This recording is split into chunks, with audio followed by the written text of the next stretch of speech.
Well, we're going to get reaction now from a representative of the Church of Scientology. Tommy Davis is a spokesman for the church, and he joins us live now from our Los Angeles bureau.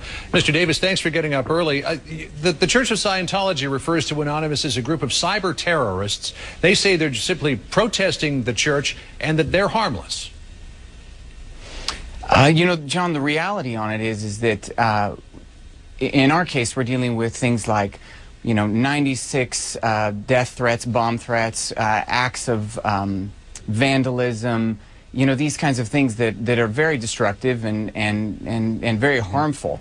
And we have to take measures on our part to ensure the protection of our facilities and our parishioners and their physical well-being as a general rule. When you're talking about this group and referring to them as cyber terrorists, these are the kind of people who, put together imagery intended to cause epileptic seizures and then hacking into the Epilepsy Foundation's website and throwing it up there, trying to cause people to have epileptic seizures. And they do these kinds of things for laughs, and they say this themselves. You are leveling these accusations at this group. The FBI, which is looking into it, says it has found nothing to connect this group Anonymous with what you're talking about, or death threats against members of the church. The FBI at this point says it has no reason to believe that charges would be leveled against this group. Well, I disagree, and that's definitely not the case. I mean, you talk to local law enforcement, you talk to the Justice Department, there are definitely ongoing investigations. But, really the issue is that these things happen, we report them to law enforcement, it's really in the hands of law enforcement to prosecute them for their hate crimes, and we leave it to them for that. From our standpoint, we're carrying on. I mean, the worldwide interest in Scientology has never been higher. I mean, Scientology's grown more in the last 5 years than the last 5 decades combined. You have 7,700 churches, missions, and groups, and an enormous amount of interest in Scientology and what we do. So we're interested in putting true information out there. People can find out for themselves what it is, which is really what they ought to be doing. Is you can walk into a church, you can see what Scientology is, you can go online at Scientology.org and see for yourself, make your own decisions about what Scientology is about. And on any subject, people should really find out for themselves what it is, rather than listening to cyber gossip or hate mongering, which is really the kind of thing that's going on. On that point, help us to understand something about the church. And this is what this group Anonymous is protesting. They claim that the church separates family members. And there is this practice of disconnection, where if you're a member of the Church of Scientology, to the best of my understanding here on this issue, because I'm not a member and I don't fully understand it, but if you're a member of the Church of Scientology and someone in your family or a friend or your spouse is skeptical or critical of the Church of Scientology, you are supposed to disconnect yourself from that person. And Jenna Miscavige Hill, who is a niece of the church's leader, David Miscavige, says that happened to her, which is the reason she left the church a couple of years ago, and she now has a website bringing together former members of the Church of Scientology to talk about issues like this. Well, first of all, this is a perfect example of how the internet turns things and twists things. There's no such thing as disconnection as you're characterizing it, and certainly you have to understand.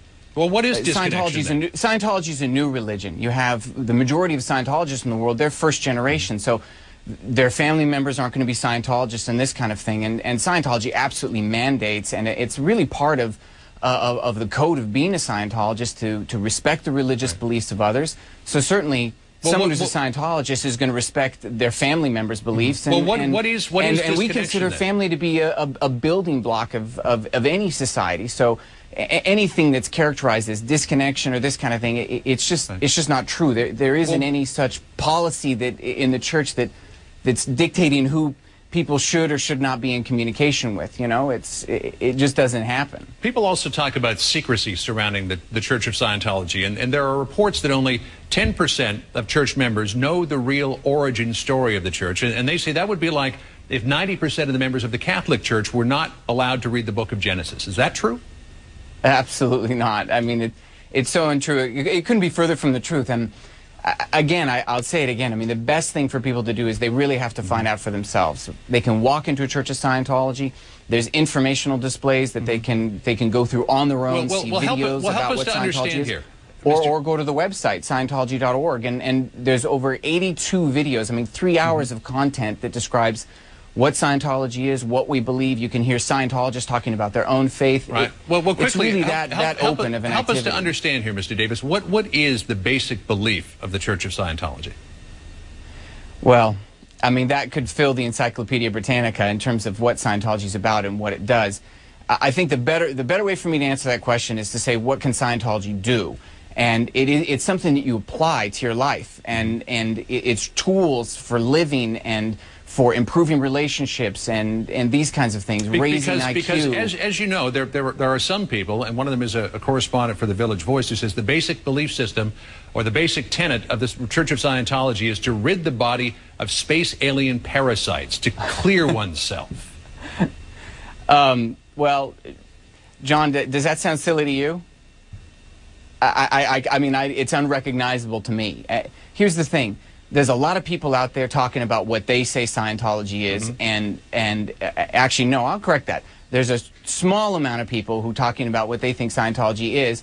They spread it on the internet, and then other people read it, and they think, oh, that must be what it is. Which is why I say people really should just come into the church and see for themselves, find out what it is, and then they can make their own decisions. Read a book by L. Ron Hubbard. You know, pick up a book like Scientology, Fundamentals of Thought, and you can see what Scientology is, what our beliefs are, and what we practice and why, and how people can use Scientology in their lives. That's the whole point, is how you can apply it to improve your life. Whether you want to call yourself a Scientologist or not, that's a personal decision. But people should go online, go to Scientology.org, check out the videos, get a book, read it, think for yourself, make your own decisions, and then people can make judgments based on that. But the kind of things you're talking about, they're unrecognizable to me. Tommy Davis, spokesperson for the Church of Scientology this morning from Los Angeles. Thanks for taking the time to be with us today. Absolutely. Thank you, John. Appreciate it. Alina? No